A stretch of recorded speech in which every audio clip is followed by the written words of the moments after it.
હાય everyone, Tapon science એકેડમીની online lecture સિરીઝમાં બધાનું સ્વાગત છે.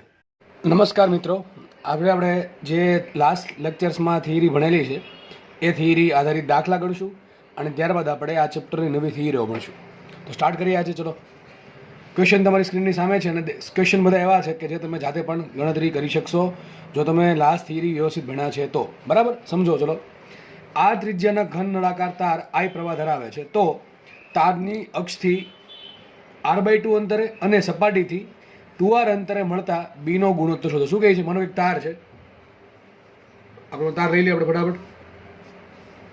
તો ક્વેશ્ચન એમ કહે છે કે ઘન નળાકાર, ટૂંકમાં મટીરિયલ બધું અહીંયા હશે, આમાંથી આઈ કરંટ ફ્લો થાય છે તો તારની અક્ષથી r/2 અંતર, માનો કે આ તારની એક્સિસ છે અહીંયા, બરાબર છે, તો અહીંથી r/2 અંતર, અહીંથી અંતર હશે r/2, બરાબર છે. તો ટૂંકમાં મને પહેલાં સ્મોલ આર કેટલું આપ્યું છે? r/2 આપ્યું છે. તો આ બિંદુ જે થશે, દેખીતી વાત છે, આકૃતિ દોરો કે ન દોરો કંઈ ફરક પડે નહીં. તો તારની અક્ષથી r/2 અંતર મતલબ કે તારની અંદરના ભાગનું બિંદુ છે. અને તાર જ્યારે ઘન નળાકાર સૂત્ર શું આવશે તમને યાદ હોવું જોઈએ. સપોઝ આને b1 કીધું તો b1 બરાબર શું આવશે? તો સૂત્ર તમને યાદ રાખ્યું તો આ પ્રમાણે μ0I છેદમાં 2πr ઇન્ટુ શું કરવાનું? સ્મોલ આર વડે ગુણો, કેપિટલ વડે ભાંગો. હવે તમારામાં એક કામ કરવાનું છે, આ આર છે ને એટલું મૂકી દેવાનું છે, એટલે તમને શું મળી જશે? b1 મળી જશે. બીજું કાંઈ દાખલામાં છે નહીં, કંઈક આન્સર આવશે અહીંયા.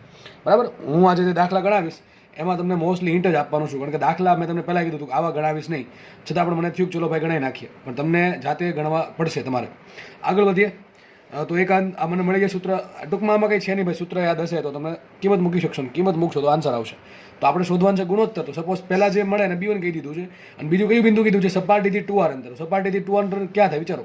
કે મને આ તાર હોય આ પ્રમાણે, તો એની સપાટી છે, અહીંથી 2r અંતર, તો અહીંથી અંદર 2r આપ્યું, અહીંયા ભૂલ પડે એવું છે, બરાબર છે.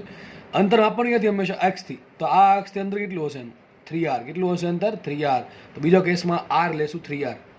તો બિંદુ ક્યાં છે? તારના બહારના ભાગમાં છે. સૂત્ર શું આવશે? b2 બરાબર μ0I અપોન 2πr. તો r કેટલા મૂકવાનું છે તમારે? જસ્ટ કરીને 3r મૂકવાના છે. તો જો તમને સ્મોલ આર દેખાય છે ત્યાં તમારે મૂકવાનું છે 3r, તો તમને b2 મળી જશે. b2 જે સમથિંગ મળે, કંઈક જે પણ મળે, બરાબર છે. શું કરવાનું છે? b1 ભાગ્યા b2. સિમ્પલ દાખલાઓ ચાલે છે, આમાં કોઈ તકલીફ પડવી જોઈએ નહીં. અહીંયા ભૂલ પડવાનો ચાન્સ કે અહીંયા છે. જો હંમેશા અંતર ક્યાંથી માપવાનું? અક્ષથી. જો આ અંતર ક્યાંથી તમને આપ્યું? અક્ષથી આપ્યું, પણ આ અંતર આપ્યું આપણને સપાટીથી. હવે તમે ઉતાવળ કરો આમાં તો ડેફિનેટલી આમાં 100% માર્ક્સ તમારા જાય જ, કારણ કે તમે જો અહીંયા સ્મોલ આર બરાબર એવું માની લો ભાઈ, અંતર ભૂલથી વાંચી લો કે અક્ષથી અંતર છે 2r, તમે 2r મૂકો તો આન્સર ખોટો આવશે. એટલે ખાસ કહું છું, દાખલા ભલે ઇઝી છે પણ એમાં વાંચવાની પૂરેપૂરી રકમ વાંચવામાં પૂરેપૂરો સમય આપવાનો, રકમ સમજવામાં પૂરેપૂરો સમય આપવાનો. આ પછી જ્યારે દાખલો ગણતા હો ત્યારે સાચી રીતે ગણવાનું ફન ઉતાવળથી, બરાબર છે. આ વસ્તુ મગજમાં રાખજો હંમેશા. તો જસ્ટ આ દાખલા તમારે કિંમત મૂકવાની છે. સૂત્ર આવડે તો દાખલો આવડે, 100 વાતની એક વાત, બરાબર. ઓકે, ચલો નેક્સ્ટ દાખલો જોઈએ. શું કહે છે જુઓ, આમાં પણ બધા હિન્ટ જ આપીશું.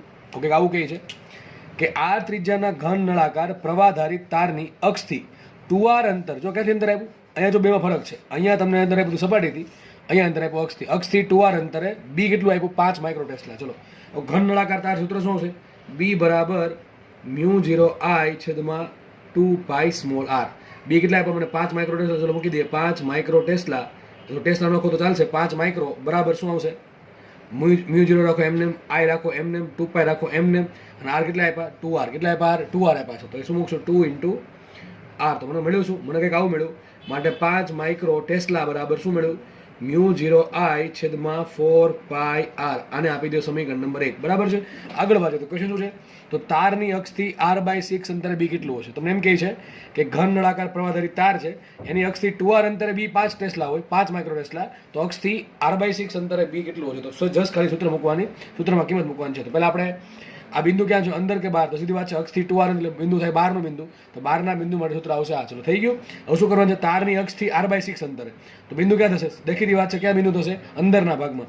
અંદરના ભાગમાં સૂત્ર શું છે? ધારો કે નામ આપી દો, b' આપી દો, b આપી દો, b1 આપી દો, જે પણ તમને સારું લાગે આપી દો. તો ધારો કે નામ આપણે b' આપીએ. સૂત્ર શું આવશે? μ0I છેદમાં 2πr into r upon r. અહીં તમારે r શું મૂકવાનું છે? અહીંયા મૂકી દેવાનું છે r બરાબર r/6. તો આવશે માટે b' is equal two μ0I upon 2πr into r બરાબર મૂકશું આપણે r અપોન 6 ભાગ્યા r, બરાબર કે નહીં? તો તમારું પદ આવી જશે. માટે b' બરાબર μ0I અપોન આ 6 દુ 12 થઈ જશે, તો μ0I અપોન 12r બરાબર ને 12r થશે ને μ0i upon 12r into pi. Okay આવું થશે μ0r r ઉડી ગયા ઇન્ટુ 6 દુ 12 12 pi r. વિચારો μ0i ના છેદમાં 4 pi r હોય એને લખાય 5 માઇક્રો, તો μ0r ના μ0i ના છેદમાં 12r pi શું લખાય? તો તમને ખબર ન પડે આમ લખી દેવાનું μ0 બરાબર સોરી b' બરાબર μ0i upon 4 pi r ભાગ્યા 3. તો આના બરાબર શું લખાય? 5 માઇક્રો. તો શું આન્સર આવશે? 5/3 માઇક્રો ટેસ્લા. શું આન્સર આવશે? 5/3 માઇક્રો ટેસ્લા. અને એમ સમજ ન પડે તમે શું કરવાનું? b' ભાગ્યા b કરી દેવાનું. શું કરી દેવાનું? b' ભાગ્યા કરી દેવાનું. તો પણ તમારો આન્સર આવી જશે. બરાબર. તો દાખલા સિમ્પલ છે, સૂત્ર આવડે, દાખલા આવડશે, સીધી વાત છે. બરાબર. આગળ વધીએ આપણે. નેક્સ્ટ દાખલો ગણીએ આપણે. શું કહે છે રકમ જો? પોલા નળાકારની પ્રવાહધારિત અક્ષની પોલા નળાકારની પ્રવાહધારિત તારની અંદરની અને બહારની ત્રિજ્યા અનુક્રમે r અને 2r છે. એક પોલો નળાકાર ધરાવતો તાર છે, પ્રવાહધારિત તાર, એની અંદરની ત્રિજ્યા r છે, બહારની ત્રિજ્યા 2r છે. તો ક્વેશ્ચન છે અક્ષથી 3r/2 અંતરે મળતા b1 અને અક્ષથી 4r અંતરે મળતા b2 નો ગુણોત્તર શોધવાનો છે. શું કહે છે? આપણે ડાયાગ્રામ દોરીએ. એક તાર દોરી દઈએ આપણે, સિમ્પલ સમજો. માનો કે ગોળાકાર તાર છે, એકદમ સંપૂર્ણ ગોળાકાર. આ ત્રિજ્યા આપી તમને કેટલી આપી? આ ત્રિજ્યા આપી છે, r આપી છે, અને આ ત્રિજ્યા આપી તમને 2r. જો સમજો ખાલી કેટલી ત્રિજ્યા આપી? 2r આપી છે. તો પહેલો પોઈન્ટ ક્યાં છે વિચારો? પહેલો પોઈન્ટ ક્યાં છે? અક્ષથી 3r/2 અંતર. હવે તમને સમજ ન પડે તો 3r/2 શું કહેવાય? 1.5r કહેવાય. શું કહેવાય? 1.5r. તો અહીંયા ત્રિજ્યા r છે, અહીંયા ત્રિજ્યા 2r, તો 1.5r કંઈક વચ્ચે આવતું હશે. બરાબર કે નહીં? અહીંયા ત્રિજ્યા 1r છે અથવા r છે, અહીંયા ત્રિજ્યા 2r છે, તો 1.5 ક્યાં બેની વચ્ચે? તો મારે આ પોઈન્ટ પાસે, આ જે પોઈન્ટ છે, મને આ પોઈન્ટ અહીંયા લઈ લે, આ પોઈન્ટ છે, ત્યાં મારે શું શોધવાનું છે? બી શોધવાનું છે. તો પોઈન્ટ ક્યાં થાય? દ્રવ્યના અંદરના ભાગમાં. ક્યાં થાય? દ્રવ્યના અંદરના ભાગમાં. હવે તમને દ્રવ્યના અંદરના ભાગમાં બી કેટલું હોય એનું સૂત્ર આવડવું ફરજિયાત છે, તો દાખલો ગણી શકો. સૂત્ર કાંઈક આવું ભણાવ્યું હતું, બી બરાબર μ0i upon 2 pi r small r કૌંસમાં r² માઇનસ r1² છેદમાં r2² માઇનસ r1². આવું ભણાવેલું છે, બધાને યાદ હશે. બરાબર. હવે આપણને બીની જગ્યાએ શું કીધું? b1 કીધું છે, તો મૂકી દઈએ b1. અને મને શું કીધા? r બરાબર કીધા છે 3/2. કેટલા કીધા? 3r/2. બરાબર, 3r/2. તો મૂકીએ કિંમત અહીંયા μ0i upon 2 pi into r શું મૂકીશું? 3r/2. અહીંયા મૂકીએ કિંમત, તો r શું મૂકીશું? 3r/2 નો શું થાય? 9r²/4 માઇનસ r1 શું છે મારા કેસમાં? r1 છે મારા કેસમાં r, અને r2 છે 2r. જ્યાં r1 છે અંદરની ત્રિજ્યા અને r2 છે બહારની ત્રિજ્યા. બરાબર કે આટલી તમને ખબર હોવી જોઈશે. બરાબર. તો મૂકો ચલો, r1² શું આવશે? r² જ આવશે. અહીંયા આવશે r² ને છેદમાં શું આવશે? અહીંયા છેદમાં શું આવશે વિચારો? r2². r2 શું છે? 2r. એનો સ્ક્વેર થશે 4r². અહીંયા મૂકો 4r² માઇનસ r1² આવશે r². બાકીની ગણતરી જાતે કરવી. તમને આટલું તો આવડતું હશે. b1 બરાબર શું આવે? અહીંયા લસા લઈને કરી દેવાનો વહીવટ. અહીંયા પણ અહીં જો કે ડાયરેક્ટ ઉડી જશે. અહીંયા 3r² આવશે, લસા લેવો પડશે, તો 5r²/4 આવશે ભાગ્યા 3 ને અહીંયા જે છે ઉડાડી દેવાના. તમારો આન્સર કંઈક મળશે તમને. અને બીજું શું ક્વેશ્ચન છે? અને અક્ષથી 4r અંતરે જે ચુંબકીય ક્ષેત્ર મળે એને એ લોકો નામ આપ્યું b2. 4r અંતર ક્યાં હોય? કંઈક હશે નહીં? તો કંઈક 4r અંતર મળે તમને, તો આ પોઈન્ટ મળે. પણ અંતર ક્યાંથી આપ્યું? અક્ષથી જ આપ્યું છે. તો બીજા કેસમાં r થશે મારું 4r. બરાબર છે. સીધી વાત છે. પોઈન્ટ ક્યાં છે? અક્ષથી તારથી બહારનો પોઈન્ટ છે, ત્યાં શું મળશે? આપણે b2 મળે. શું મળશે? b2 મળે. સૂત્ર શું? બહારના ભાગમાં b બરાબર μ0i simple 2 pi r. μ0i/2 pi r. તો મૂકીએ માટે એને નામ આપ્યું છે b2, તો b2 બરાબર મૂકીએ μ0i upon 2 pi into we will have the value of r is equal to 4r. શું આવશે અહીંયા? μ0r upon 8 pi r. આ થઈ ગયું તમારું b2. આને આપો ઇક્વેશન સમીકરણ નંબર 2, આને આપો સમીકરણ નંબર 1. અને તમે માંગો છો b1 ભાગ્યા b2 આરામથી મળશે. આરામથી તમને કંઈક આંકડો મળશે. બરાબર. અહીંયા જે આવે એ તમે લખી નાખજો વ્યવસ્થિત રીતે. ઓકે. તો આ પ્રમાણે દાખલા જો તમને સૂત્ર આવડશે તો જ દાખલા આવડશે. બરાબર. સીધી વાત છે. સૂત્ર આવડે તો જ દાખલા આવડે. સૂત્રમાં જરા આપણે ભૂલ કરી તો દાખલો ખોટો. ઓકે. આગળ વધીએ આપણે. નેક્સ્ટ ક્વેશ્ચન સોલ્વ કરીએ આપણે. 80 સેન્ટીમીટર લંબાઈના સોલેનોઇડમાં 400 આંટાવાળા 5 સ્તર છે. શું તમને કહે છે? દોરતા જઈએ આપણે. એક સોલેનોઇડ છે આ પ્રમાણે, જો સમજવા માટે લઈ લીધી. એની લંબાઈ આપી આપણને 80 સેન્ટીમીટર. આગળ શું કહે છે? તેમાં 400 આંટાવાળા 5 સ્તર છે. હવે મતલબ શું થાય આનો? કે 400 આંટાનું એક સ્તર, પછી બીજું સ્તર, ત્રીજું સ્તર, ચોથું સ્તર, પાંચમું સ્તર. આ પ્રમાણે 5 સ્તર છે, 5 લેયર છે 400 આંટાના. બરાબર. તો અહીંયા માનો કે સમજી લો પહેલું લેયર છે 400 આંટાનું, પછી બીજું લેયર, ત્રીજું લેયર, ચોથું લેયર, પાંચમું લેયર. આ પ્રમાણે છે. તો વિચારો ને કુલ આંટા કેટલા હશે? એ ભલે લેયર આપ્યા, આપણે આંટા કરવાનું કામ છે. કુલ આંટા કેટલા? વિચારો એક લેયરમાં કેટલા આંટા છે? 400 આંટા છે. હવે એવા 5 લેયર છે, તો 400 × 5 2000 આંટા. સિમ્પલ વસ્તુ છે. કેટલા આંટા થાય? 2000 આટા થાય. સમજ પડે કે ફરતી કહી દઉં, 400 આટાવાળા 5 સ્તર, મતલબ એમ થયો કે એક સ્તરમાં 400 આટા છે, તો 5 સ્તરમાં કેટલા આટા હોય? 400 ગુણ્યા 5 કેટલા હશે? 2000 આટા હશે, એવું કહેવા માંગે છે. તો લંબાઈ આપી 80 સેન્ટીમીટર અને એની જે આટા છે કુલ આપ્યા મને 2000, સોરી, બરાબર. આગળ લખે તેનો વ્યાસ આપ્યો 1.8 સેન્ટીમીટર. હવે વ્યાસ કેટલો છે? D is equal two 1.8 centimetre. ત્રિજ્યા કેટલી હશે? ત્રિજ્યા હશે 0.9 સેન્ટીમીટર. આનું કંઈ કામ છે નહીં, તમે આ કમ્પેર કરો, વિચારી શકો. વિચારો, ત્રિજ્યા આટલી છે, એની સામે લંબાઈ આટલી છે, તો દેખીતી વાત છે 0.9 કરતાં 80 ઘણા મોટા કહેવાય. તો અહીંયા લખાય છે L is very greater than R, એટલે આપણે માનશું આ સોલેનોઇડને કેવો? અનંત લંબાઈનો. કેવો માનશું આપણે? અનંત લંબાઈનો સોલેનોઇડ માનીશું. આગળ લખે છે એને પ્રવાહ વહે છે કેટલો? 8 એમ્પિયરનો પ્રવાહ. તો લખી નાખીએ I is equal two 8 ampere. આ બધી વસ્તુ મને રકમમાં આપેલી છે. તો ક્વેશ્ચન શું છે? સોલેનોઇડની અંદરના ભાગમાં બી શોધો. તમને ખબર પડી ગઈ કે ભાઈ લંબાઈ છે આ કરતાં ઘણા મોટા છે, એટલે આપણે આ સોલેનોઇડને કેવો ગણ્યો? અનંત લંબાઈનો ગણ્યો. તો અનંત લંબાઈનો સોલેનોઇડ માટે અંદરના ભાગમાં બી કેવું હોય? સરખું હોય. કઈ દિશામાં હોય? અક્ષની દિશામાં. અને મૂલ્ય શું આવશે? પહેલો ક્વેશ્ચન સોલ્વ કરીએ. અંદરના ભાગમાં બી કેટલું આવશે? વિચારો, બી બરાબર μ0 સિમ્પલ ni, μ0 ni. ચલો, n શું આવશે? કેપિટલ N ઇન્ટુ I ભાગ્યા L. આવડે કે ન આવડે? આવું સિમ્પલ વસ્તુ આવડે કે ન આવડે? જસ્ટ તમારે કિંમત મૂકવાની છે. μ0 કેટલા હોય? 4 પાઈ ઇન્ટુ 10⁻⁷ લખી દો. ચલો, માટે બી બરાબર શું આવશે અહીંયા? 4 પાઈ ઇન્ટુ 10⁻⁷ ઘાત એસઆઈ એકમમાં. n કેટલા આપ્યા? 2000, એટલે 2 10 ની 3 ઘાત કરી શકો તમે. પ્રવાહ કેટલો આપ્યો? પ્રવાહ આપ્યો છે 8 એમ્પિયર, તો ઇન્ટુ 8 ના છેદમાં શું આવશે? 80 સેન્ટીમીટર. મીટરમાં ફેરવા માટે શું કરવું પડે? 80 ભાગ્યા 100. 100 ક્યાં ગયા? ઉપર, 10 ની 2 ઘાત. બરાબર છે? આ તમારો ટેસ્લામાં આન્સર આવી જશે. ચલો, બીજો ક્વેશ્ચન સોલ્વ કરીએ. બીજો ક્વેશ્ચન એમ કહે છે સોલેનોઇડના છેડા પર બીમનો, ટૂંકમાં આ છેડો એટલે કે છેડા પરના બિંદુ પાસે, આ પોઈન્ટ પાસે કહે છે. કઈ ચોખવટ ના પડે શું સમજવાનું તમારે? કે અક્ષ પરનું છેડા પરનું બિંદુ, અક્ષ પરનું છેડા પરનું બિંદુ, ટૂંકમાં આ પોઈન્ટ પાસે શોધવાનું છે.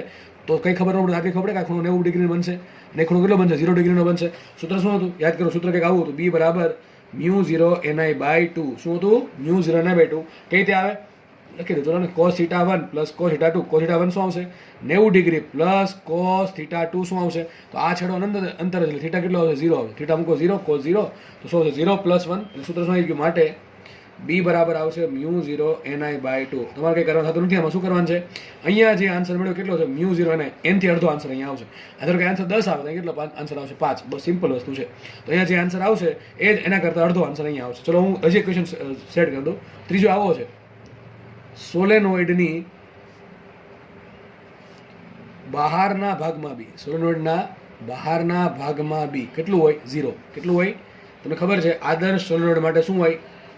અંદરના ભાગમાં બી હશે, છેડા પર હશે, બાકી બહારના ભાગમાં કેટલું હશે? 0 હશે. કેટલું હશે? 0 હશે. બરાબર? આટલી વસ્તુ યાદ રાખવી. બરાબર? તો દાખલા પર સિમ્પલ છે. આવા દાખલા તમને આવડવા જરૂરી છે. નેક્સ્ટ ક્વેશ્ચન તમારી સ્ક્રીનની સામે છે. તમે ચાહત ધરાવતા હો તો જાતે પણ ગણી શકો છો. ચલો, શું કહે છે જુઓ. ટોરોઇડના કોરની અંદરની ત્રિજ્યા 25 સેન્ટીમીટર અને બહારની ત્રિજ્યા 27 સેન્ટીમીટર છે. શું કહે છે? આવું કહે છે. એટલે ટોરોઇડ નો ખબર દોર દેવાનું, મેંદુવડું. બરાબર છે? આ પ્રમાણે દોરી નાખીએ આપણે કંઈક ટોરોઇડ, જસ્ટ સમજવા માટે તમારે. જો કે આ દોરવું જરૂરી છે નહીં, દર વખતે જો દોરું તો કંઈ લખ્યું નથી.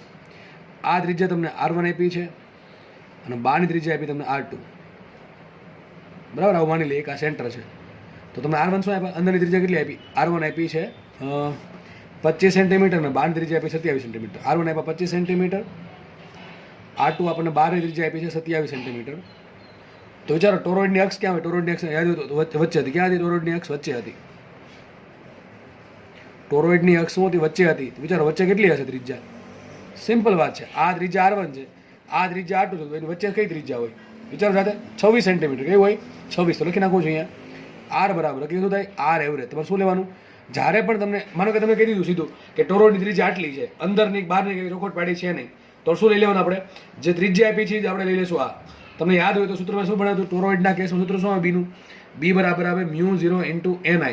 તમને યાદ રાખવા માટે શું કીધું હતું? બી બરાબર શું આવશે? μ0 કેપિટલ ni/L. બરાબર છે? L શું લેવાનું તમારે? 2πr. શું લેવાનું? μ0 ni/2πr. આવું તમને શીખવેલું છે. અહીંયા મેં તમને કીધું હતું આ જે R આવે શું છે? ટોરોઇડની અક્ષની ત્રિજ્યા. શું છે? ટોરોઇડની અક્ષની ત્રિજ્યા. હવે અક્ષ ક્યાં હોય? તો ભાઈ અંદરની ત્રિજ્યાથી મોટું અને બહારની ત્રિજ્યાથી નાનું. તો કેટલું હોય? બેનો સરવાળો શું કરવાનું તમારે? R1 + R2 ભાગ્યા 2. શું કરવાનું? ટૂંકમાં બેની એવરેજ લેવાની. ટૂંકમાં અંદરની ત્રિજ્યા અને બહારની ત્રિજ્યા આપી છે એની તમારે એવરેજ મૂકવાનું. શું એવરેજ આવશે? એ દેખીતી વાત છે. 25 + 27 ભાગ્યા 2 શું આવશે? 26 સેન્ટીમીટર. એ દેખીતી વાત છે. શું આવશે? 26 સેન્ટીમીટર. તમને મને મળી ગયું R. ઓકે, ચલો, શું મૂકવાનું છે? કિંમત મૂકીએ આપણે. આગળ લખે છે તેના પર કુલ 3500 આંટા છે અને 11 એમ્પિયરનો કરંટ ફ્લો થાય છે. લખી દઉં અહીંયા એન કેટલા આપણને આપ્યા છે, એન આપ્યા 3500. ઓકે, 3500 આંટા. કરંટ કેટલો આપ્યો, કરંટ આપણને આપ્યો છે 11 એમ્પિયર અને ત્રિજ્યા મને મળી આર બરાબર 26 સેન્ટીમીટર એટલે 26/100 મીટર. બધી વસ્તુ મળી ગઈ. તો ક્વેશ્ચન એમ છે, તો ટોરોઇડના અંદરના ભાગમાં, બહારના ભાગમાં અને અંદરના આજુબાજુના મુક્ત અવકાશમાં ત્રણ વસ્તુ એક અહીંયા પૂછ્યું છે, એક આ જે દ્રવ્ય છે એનો અંદરનો ભાગ પૂછ્યો અને આ જે મુક્ત અવકાશ છે અહીંયા અંદરનો મુક્ત અવકાશ ટૂંકમાં હવાવાળો ભાગ, આ ત્રણ જગ્યાએ તમારે બી શોધવાનું છે. સીધી વાત છે, અહીંયા બી કેટલો આવશે, 0 આવશે. અહીંયા જે હવા છે ત્યાં પણ કેટલો આવશે, 0 આવશે. વધુ ખાલી દ્રવ્યના ભાગમાં કેટલો આવે, બી બરાબર આટલો આવે. તમારે કંઈ નવીન વસ્તુ છે નહીં. મૂકો કિંમત માટે અંદરના ભાગમાં બી કેટલો આવશે, અંદરના એટલે કયા અંદરના, દ્રવ્યના અંદરના ભાગમાં બી કેટલો આવશે, અંદરના ભાગમાં બી. ચલો કેટલું મળશે, સૂત્ર મૂકો, બી બરાબર મૂક્યા કિંમત આમાં μ0 રાખો, શું આવે 4π 10⁻⁷ ઇન્ટુ એન કેટલા આવશે 3500 ઇન્ટુ કરંટ કરો 11 છેદમાં 2 રાખો એમનેમ, આ પાય રાખો એમનેમ અને છેદમાં શું આવશે આર બરાબર 26/100 જશે ઉપર અને 10⁻². આ તમને આન્સર મળ્યો ટેસ્લામાં. આટલું બી ક્યાં હશે, અંદરના ભાગમાં. અંદર એટલે કયું, આ ભાગમાં. આ જે દ્રવ્ય છે એ દ્રવ્યવાળા ભાગમાં હશે, બરાબર છે. અને કઈ દિશામાં હશે, તો એક્સિસની દિશામાં. એક્સિસ જે છે ગોળાકાર એક્સિસ, એને સ્પર્શક બને એ પ્રમાણે બી હશે. ચલો બીજો ક્વેશ્ચન સોલ્વ કરીએ. બહારના ભાગમાં બી કેટલો આવશે, બહારના ભાગમાં બી આવશે 0. આ ભાગની વાત છે, આ ભાગની વાત છે. કેટલું બી આવશે, 0 આવશે. અને અંદરનો મુક્ત અવકાશવાળો ભાગ, ટૂંકમાં કયો ભાગ, આ ભાગની વાત કરે. અંદરનો હવાવાળો ભાગ, તો લખું છું અંદરના મુક્ત અવકાશવાળા ભાગ માટે, મુક્ત અવકાશ વાળા ભાગ માટે બી કેટલો આવશે, 0. કેટલો આવશે, 0 આવશે. બરાબર, યાદ રહેશે કે નહીં યાદ રહે, અંદરના ભાગમાં 0. ટૂંકમાં યાદ રાખવાનું, ટોરોઇડના કેસમાં બી ક્યાં મળે, તો જે દ્રવ્ય છે એમાં મળશે. કઈ દિશામાં મળે, તો જે વર્તુળાકાર એક્સિસ છે એ દિશા મળે. અને ખાસ યાદ રાખજો, આર શું લેવાનું છે, તમારે જે એક્સિસ છે એની ત્રિજ્યા લેવાની છે. તમે જ્યારે અંદરની ત્રિજ્યા આપે અને જ્યારે બહારની ત્રિજ્યા આપે તો શું કરવાનું, અંદરની ત્રિજ્યા પ્લસ બહારની ત્રિજ્યા બેની શું લેવાની, એવરેજ લેવાની છે. એવરેજ ત્રિજ્યા મળે એ તમારા સૂત્રમાં કિંમત મૂકવાની છે. બરાબર, એ આર શું છે, 26 સેન્ટીમીટર આવશે. 25 સેન્ટીમીટર નહીં આવે અને 27 પણ નહીં આવે. બરાબર, તો દાખલો બહુ ઇઝી છે. આઈ થિંક બધાને બધું આવડતું જશે, આમાં કંઈ નવીન તો છે નહીં. ચલો નેક્સ્ટ ક્વેશ્ચન તમારી સ્ક્રીનની સામે છે, પણ તમને દેખાતું છે, એમાં લખ્યું છે હોમવર્ક. બરાબર, દાખલો આવો ગણાવ્યો છે અને તમારે આ દાખલો હોમવર્કમાં ગણવાનો છે. આમાં હરક પૂદડા થઈ ટૂંકમાં HP થઈને સીધા 0 મૂકી દેતા નહીં. અને ઘણા એવું વિચારે બંધ ગાળો છે, બેટરી જોડી છે એટલે વચ્ચેના ભાગમાં બી 0 હશે. તમને કોન્સેપ્ટ યાદ હોય તો, આવું મેં ભણાવ્યું હતું. પણ મેં એક વસ્તુ કીધી હતી, યાદ રાખો. કઈ વસ્તુ, કે બંને કેસમાં વાયર સરખા હોવા જોઈએ, એટલે કે ટૂંકમાં બે કેસમાં રો સરખું હોવું જોઈએ અને આડછેદનો એરિયા સરખો હોવો. ચલો અહીંયા આડછેદના એરિયાની કોઈ વાત કરી નથી, પણ એવું લખ્યું છે કે ρ1 બરાબર 3 રો છે અને ρ2 બરાબર 9 રો છે. ટૂંકમાં ઉપરના વાયર અને નીચેના વાયર એ પ્રમાણે સેટ કરેલો છે કે જેના કારણે ઉપરના ભાગમાં જે અવરોધકતા છે કેટલી છે, 3 રો છે અને નીચેના ભાગમાં જે અવરોધકતા છે કેટલી છે, 9 રો છે. તો દાખલો તમારે ગણવાનો છે. વિચારો, આ બેટરી જોડી છે તો દાખલો ગણશો કઈ રીતે, તો કઈ નથી કરવાનું. ઉપરના ભાગમાં તો કરંટ ગયો I1, કેટલો કરંટ ગયો I1, અને નીચેના ભાગમાં કરંટ ગયો I2. આટલું આવડે કે ન આવડે, I1 કરંટ I2 કરંટ. ચલો ઉપરની રિંગ નીચેની રિંગ, ચલો ઉપરના ભાગમાં કરંટ રહેશે આ પ્રમાણે, બરાબર છે. તો ચલો કઈ રીતે રહેશે, કરંટ આ પ્રમાણે આગળ ફેરો ક્યાં અંદર રહેશે, તો બી આવશે ક્યાં અંદર, તો B1 ક્યાં આવશે અંદર, તો અંદર લખી નાખું. કેટલું સૂત્ર આવશે, તો તમને રિંગના કારણે સૂત્ર શું હતું, μ0ni/r. શું હતું, μ0ni/r. તો 1 માં છે સર 2 આવે ને, 2 મૂકી દઉં. ચલો બરાબર, તો ઉપરની રિંગ છે એના કારણે કેટલો આવશે, μ0ni/2r. એ પ્રમાણે નીચેની રિંગ છે એના કારણે કેટલો આવશે. હું તમને આ દાખલામાં હિન્ટ આપું છું, દાખલો ગણાવીશ નહીં આખો, બરાબર છે. વિચારો, આમ થાય છે કરંટ ક્યાં છે, વિષમઘડીમાં, સોરી. તો અંગૂઠો બહાર આવશે તો ક્યાં આવશે, દિશાની બહાર આવશે, એટલે બી મળશે ક્યાં, બહાર મળશે.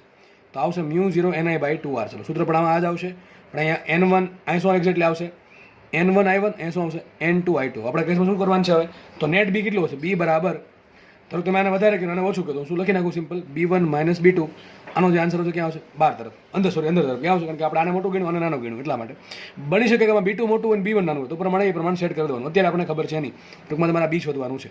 ટૂંકમાં આમાંથી આ બાદ કરો તો તમને શું મળે, બી મળે. ઓકે, ચલો સમજીએ આપણે. હવે n1 કેમ તમે શોધશો, આરામથી મળે. તમે ખૂણો આપ્યો કે ન આપ્યો, વિચારો, તમે ખૂણો આપ્યો છે, તો આખી રિંગ માટે ખૂણો કેટલો, 360 ડિગ્રીનો હોય. વિચારો, આ ખૂણો કેટલો થયો, 120, તો આ ખૂણો કેટલો, 240 ડિગ્રીનો.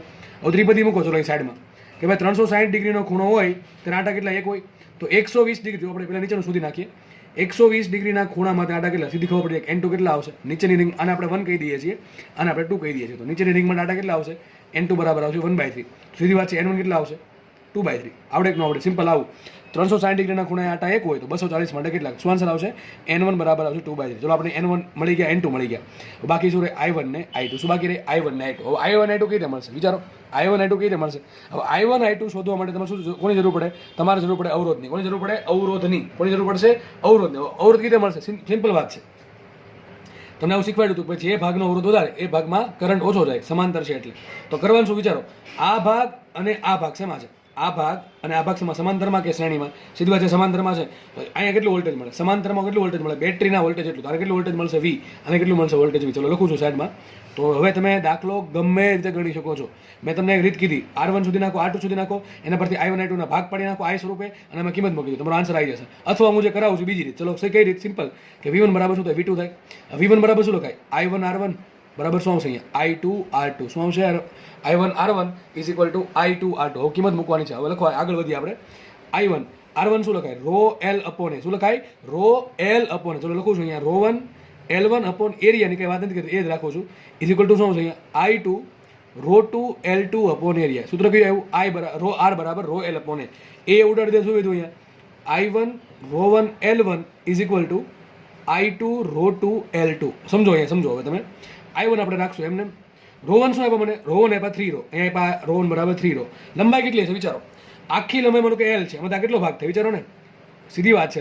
ખૂણો કેટલો? 240 ડિગ્રીનો છે. તો વિચારો, લંબાઈનો ત્રીજો ભાગ અહીંયા છે કે નહીં? અરે સિમ્પલ આટાવાળી જ વાત છે. આખી માનો કે આખી જે રિંગ છે, આખી રિંગ છે, એની લંબાઈ કેટલી? L છે. હવે ખૂણો કેટલો બને છે? ખૂણો બને 120 ડિગ્રી. મતલબ શું જોઈએ?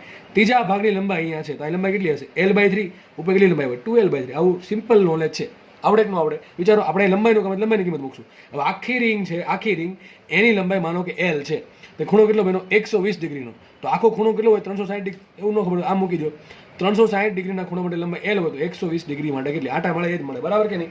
અથવા મેં તમને આવું શીખવાડ્યું હતું કે n પ્રપોર્શનલ ટુ શું હોય? L હોય. શું હોય? દેખી દીધી વાત છે, દેખાય છે? તો વિચારો, માનો કે કુલ લંબાઈ L છે. L1 બરાબર શું આવશે? L1 બરાબર શું આવશે? L/3. શું આવશે? L1 બરાબર L/3. બાકીનું બધું રાખો એમને. અહીંયા I2 રાખો એમને. રો 2 શું આવશે? રો 2 આવશે 9 રો. શું આવશે અહીંયા? 9 રો. ઓકે. L2 શું આવશે? L2 બરાબર, વિચારો, L2 બરાબર શું આવશે? L2 બરાબર આવશે, વિચારો, આ લંબાઈ થઈ ગઈ L/3. ઉપરની લંબાઈ કેટલી હશે? 2L/3. અહીંયા આવશે 2L/3. તો મને I1 I2 સંબંધ મળશે કે નહીં મળે? વિચારો, I1 હવે જો અહીંયાથી આ 3 ટર્મ ઉડી ગયા, ઉડી ગયા, આ 3 ટર્મ ઉડી ગયા. એ શું વધશે? Rho L. એ રો L અહીંયા ઉડી ગયું. શું વધે? ખાલી I1. ત્યાં ખાલી વધશે I1. I1 બરાબર શું આવશે? વિચારો, અહીંયા શું આવશે? 9 દુ 18. તો 3 3 9, શું આવશે? 6I2.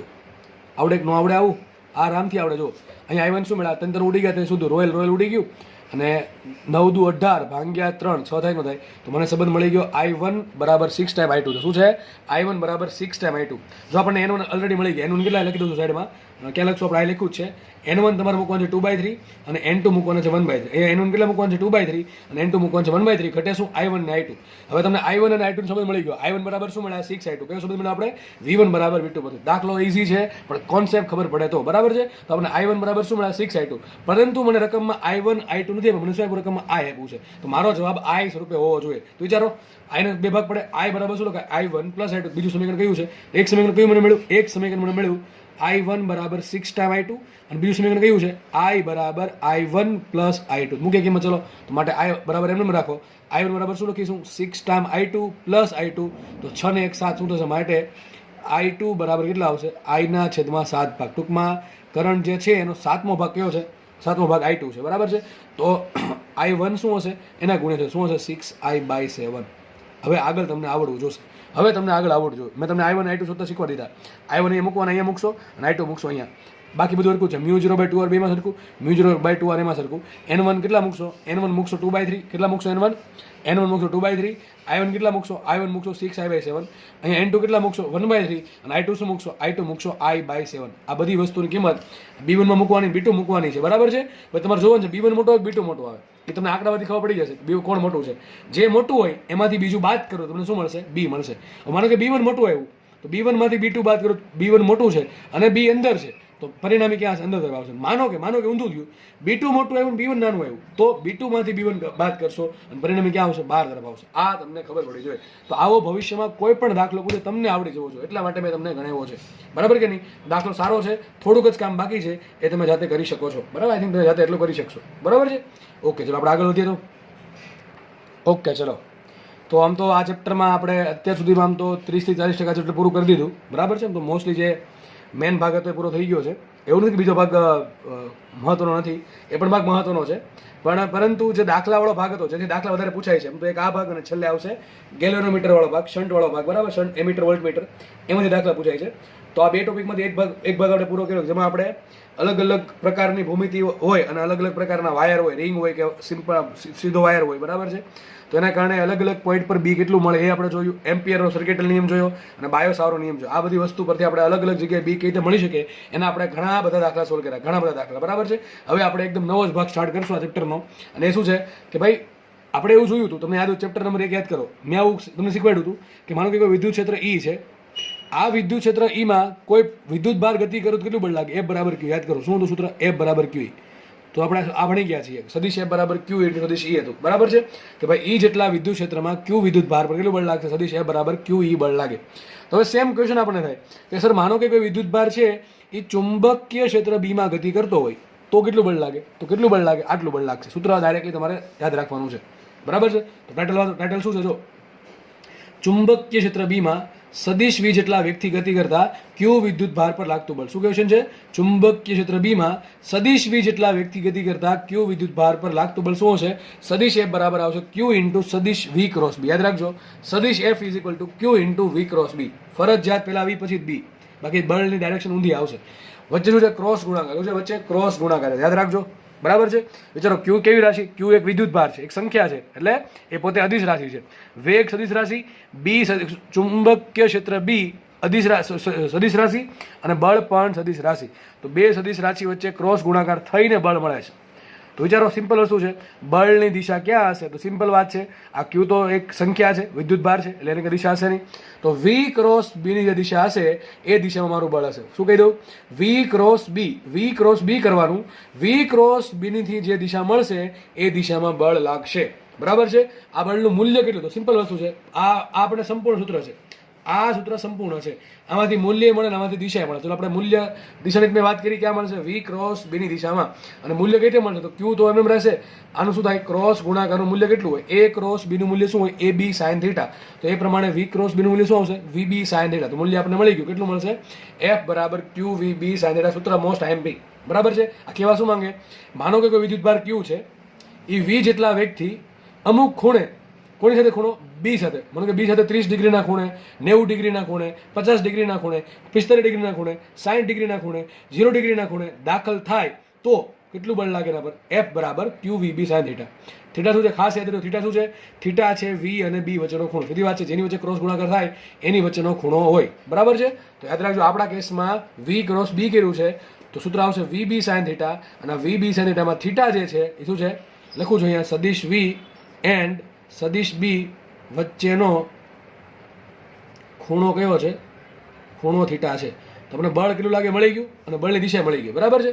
આ સાઈડમાં તમને મેં સમજાવવાનો પ્રયત્ન કર્યો, સમજો. જો માનો કે B આ પ્રમાણે છે અને કોઈ વિદ્યુત ભાર છે આમ દાખલ થયો, B આ પેનની દિશામાં છે અને વિદ્યુત ભાર છે આમ દાખલ થાય છે. માનો કે આ પ્રમાણે દાખલ થયો. B કઈ દિશામાં છે? આ વિસ્તારમાં. માનો કે B અસંખ્ય રેખાઓ B ની આ પ્રમાણે આ અહીંથી આમ પસાર થાય છે અને કોઈ વિદ્યુત ભાર આ પ્રમાણે પસાર થાય છે. તો શું બન્યું? જો એક તો ઓલરેડી કોઈ વિસ્તારમાં શું હતું? ચુંબકીય ક્ષેત્ર B હતું અને એમાં એક વિદ્યુત ભાર. જો ખાસ યાદ રાખજો, આ થિયરી લાગુ કોને પડે? વિદ્યુત ભારી કણને. કોને લાગુ પડે? વિદ્યુત ભાર હશે તો જ આ થિયરી લાગુ પડશે. પહેલી વાત તો આ છે. હવે જેટલું બી ચાલશે આ લેક્ચરમાં અને નેક્સ્ટ લેક્ચરમાં, એ માત્ર ને માત્ર કોને લાગુ પડશે? વિદ્યુત ભારિત કણને. ટૂંકમાં ન્યુટ્રોન જેવા કણને લાગુ પડશે નહીં. કોને લાગુ પડે? ઇલેક્ટ્રોન છે, પ્રોટોન છે, આલ્ફા કણ છે, પછી હિલિયમ આયન છે, સોરી ટૂંકમાં જેટલા બી આયનો છે, ધન આયનો, ઋણ આયનો, એને લાગુ પડે. ટૂંકમાં 100 વાતની એક વાત, વિદ્યુત ભાર વિચારો ને, વિદ્યુત ભાર મૂકશો તો જ Q બરાબર કંઈક આવશે. વિદ્યુત ભાર દીધું શું મૂકશું? Q બરાબર 0, A બરાબર 0, એટલે લખવાની જરૂર છે નહીં. તો આ થિયરી લાગુ કોને પડે? માત્ર ને માત્ર વિદ્યુત ભારિત કણને. કોઈ પણ હોવો જોઈએ, ધન વિદ્યુત ભારિત અથવા તો ઋણ વિદ્યુત ભારિત. હવે સમજો, માનો કે કોઈ ધન વિદ્યુત ભારિત છે. કેવો વિદ્યુત કણ છે? ધન વિદ્યુત ભારિત. સમજવા માટે લઉં છું, અથવા ઋણે હોઈ શકે, પણ માનો કે જસ્ટ તમને સમજવા માટે લઉં છું ધન વિદ્યુત ભારિત કણ. તો Q ધન લઈ લઉં તો F ક્યાં હશે? તો Q તો ધન થઈ ગયો. તો વધુ શું? V cross B. જે દિશામાં V ક્રોસ B મળે એ દિશામાં બળ મળે. V ક્રોસ B કઈ રીતે શોધવાનું? એક એક્ઝામ્પલ થી સમજે. માનો કે B આમ છે, V આમ છે. તો પહેલા તમે યાદ કરો શું શીખવાડ્યું હતું? V cross B. A cross B કેને શીખવાડ્યું હતું? પહેલા જે હોય એની તમારી બધી આંગળી પહેલા તરફ રાખવાની. બધી કઈ આંગળી ક્યાં રાખશું? V ની દિશામાં બધી જમણા હાથની બધી આંગળી રાખશું અને ફેરવવાનું શું? આ બધી આંગળીઓ છે ને B તરફ લઈ જવાની. B ક્યાં છે? નીચે ઉપર. નીચે લઈ જશું. ક્યાં? નીચે વાળો. તો અંગૂઠો ક્યાં જાય? અંદર જાય. તમને આ બધું શીખવાડેલ છે ચેપ્ટર ધોરણ 11માં. ક્યાં શીખવાડે છે? ધોરણ 11માં ચેપ્ટર 4 સદીશો વખતે આ બધું શીખવાડેલું છે. આ નવીન તો લાગતું હોવું જોઈએ નહીં અત્યારે. નવીન લાગતું હોય આખું 2 વર્ષ કંઈ કર્યું હોય નહીં તો બરાબર એ કન્ડિશન અપ્લાય. તો વી ક્રોસ બી કઈ રીતે મળશે આપણને? તો જમણા હાથની બધી આંગળી ક્યાં રાખો? કોઈ પણ એ ક્રોસ બી વી ક્રોસ બી કોઈ પણ શોધવું હોય તમે શું કરવાનું? જે પહેલા છે એની તરફ તમારી બધી જમણા હાથની આંગળી રાખી દેવાની. પછી લઈ જવાની ક્યાં? જે દિશામાં બી છે એ દિશામાં. બીજું સ્ટેપ કયું છે?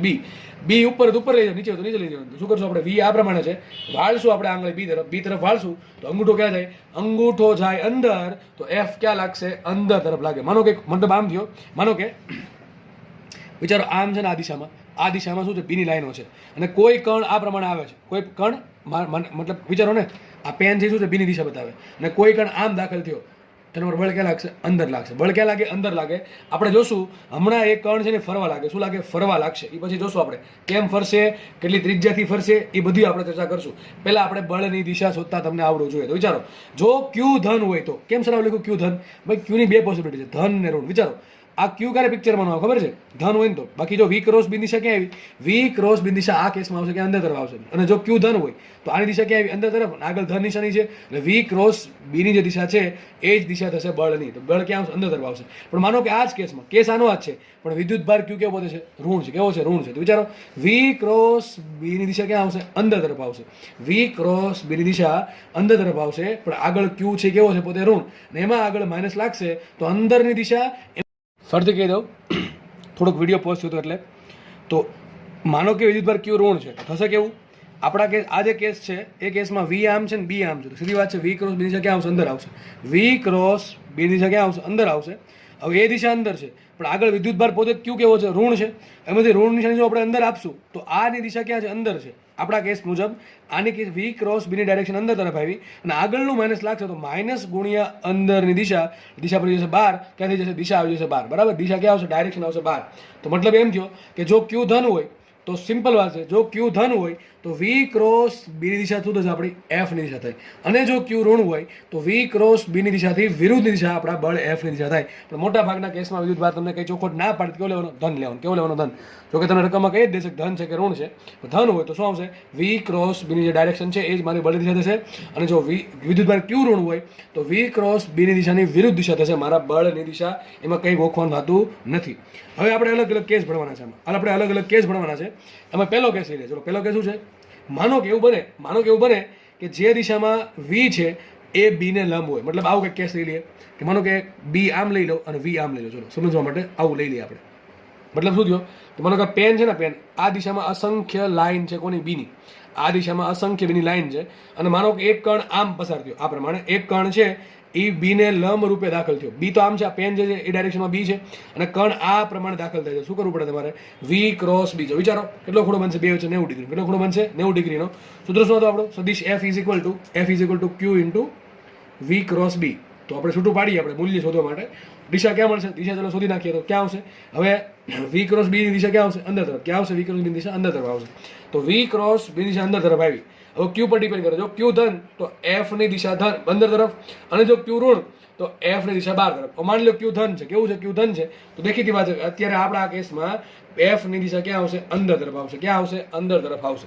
બરાબર કે નહીં? અંદર તરફ દોરવી હોય તો સમજો, તમે સમજવા માટે આમ દોરી દઉં છું. 3D માં દોર્યું છું. આ 3D માં આ ક્યાં લાગે? અંદર લાગે છે. આંકડો કર્યો છે 90 ડિગ્રી. સમજ પડે કે ન પડે? આ આકૃતિ કઈ રીતે દોરી છે? આ તમારી એક્સ એક્સિસ, આ વાય એક્સિસ ને એફ ક્યાં જાય છે? અંદર જાય છે. એફ ક્યાં જાય છે? અંદર જાય છે. ખબર પડે કે ન પડે? ચલો તો આ પ્રમાણે એફ મળશે. એનું મૂલ્ય કેટલું છે? સૂત્ર શું છે?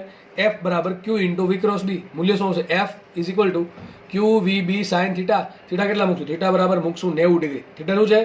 વી અને બી વચ્ચેનો ખૂણો કેટલો છે? થીટા બરાબર 90 ડિગ્રી. અને થીટા જો 90 ડિગ્રી મૂકે શું થશે? ક્યુ વી બી સાઇન 90 અને ક્યુ વી બી સાઇન 90 માં સાઇન 90 થશે 1. તો એફ બરાબર શું આવશે? ક્યુ વી બી. શું આવશે? એફ બરાબર ક્યુ બી.